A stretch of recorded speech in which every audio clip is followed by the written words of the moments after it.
Hello guys, আসসালামু আলাইকুম। আপনারা সবাই কেমন আছেন? আলহামদুলিল্লাহ, আমিও অনেক ভালো আছি। আশা করছি আপনারাও অনেক অনেক ভালো আছেন। জীবনটা অনেক ছোট। সেই ছোট্ট জীবনে আপনি যতটুকু পারেন মানুষের উপকার, মানুষকে সাহায্য করার চেষ্টা করেন। যতটুকু আপনার সামর্থ্য আছে অসহায় মানুষদের পাশে থাকার চেষ্টা করেন। অসহায় মানুষদেরকে খাওয়ানোর চেষ্টা করেন।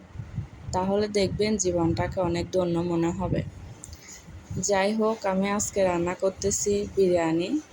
প্রায় 3.5 কেজি চালের বিরিয়ানি রান্না করব আমি আজকে। কিছু হুজুরদেরকে আসলে দাওয়াত দিছি, ওদের জন্য বিরিয়ানি রান্না করে পাঠাই দিব।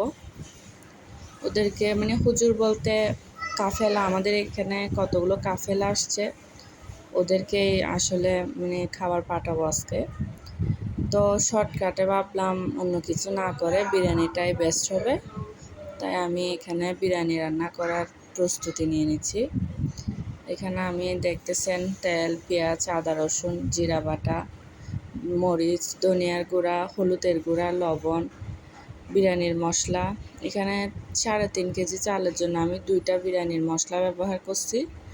আর বিরিয়ানিতে আপনি যদি বাটা মশলা ব্যবহার করতে পারেন তাহলে বিরিয়ানির স্বাদটাই অন্যরকম হয়ে যায়। বিরিয়ানি খেতে অনেক মজা লাগে। এখানে আমি মশলাগুলো কষানোর পরে আলু, টমেটো, গাজরগুলো আগে দিয়ে দিছি।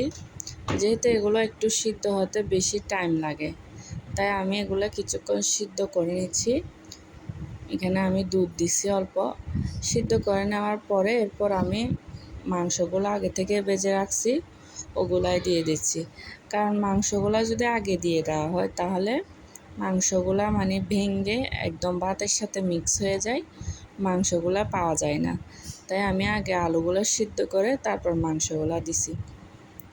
তো আমি মাংসগুলা দিয়ে আরও কিছুক্ষণ ভালো করে সিদ্ধ করে নিব। যতক্ষণ মশলার গন্ধটা চলে যাবে না ততক্ষণ সিদ্ধ করব। আমার সিদ্ধ করা হয়ে গেছে। এরপর এখানে আমি পোলাওয়ের চাল দিয়ে দিচ্ছি। চিনি গুঁড়ার চাউলটা ইউজ করছি আমি 3.5 কেজি। চাউলটা দিয়ে আমি ভালোভাবে মশলার সাথে মিক্স করে এখানে পরিমাণ মতো পানি দিয়ে দিব। পানিটা আপনারা বুঝে শুনে দিবেন যাতে ভাতটা না হয়। আমি আসলে একটু বুঝতে পারি নাই, পানিটা একটু কম হয়ে গেছিল। পানি কম হওয়ার কারণে কয়েকটা ভাত ভালো মতো ফুটে নাই। তো এখানে আমি পানি দিয়ে দিছি। পানি দিয়ে সুন্দরভাবে মিক্স করে নিচ্ছি। মিক্স করার পরে আমি এটা ঢাকনা দিয়ে ঢেকে দিব। ঢাকনা দিয়ে ঢেকে দেওয়ার পরে এটা আমার ভাতটা রেডি হয়ে গেছে। রেডি হওয়ার পর আমি ভাতগুলা প্যাকেটে করে সুন্দর করে প্যাকিং করে আমি আমার হাজব্যান্ডকে দিয়ে দিছি। এই তো দেখতেছেন ও ভাতগুলা নিয়ে ওখানে চলে গেছে মসজিদে। ওখানে ওরা দোয়া মাহফিল করতেছে,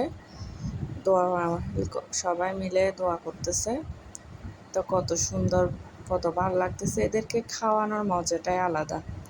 এরকম মানুষদেরকে খাওয়াতে পারলে নিজেরই অনেক ভালো লাগে।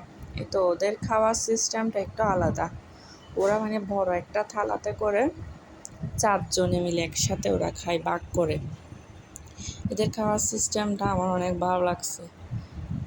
মিলেমিশে খাই, একা খাই না। সবাই একসাথে দেখছেন ওরা কত সুন্দর সবাই মিলে খাচ্ছে। কেন আমি ডিম সিদ্ধ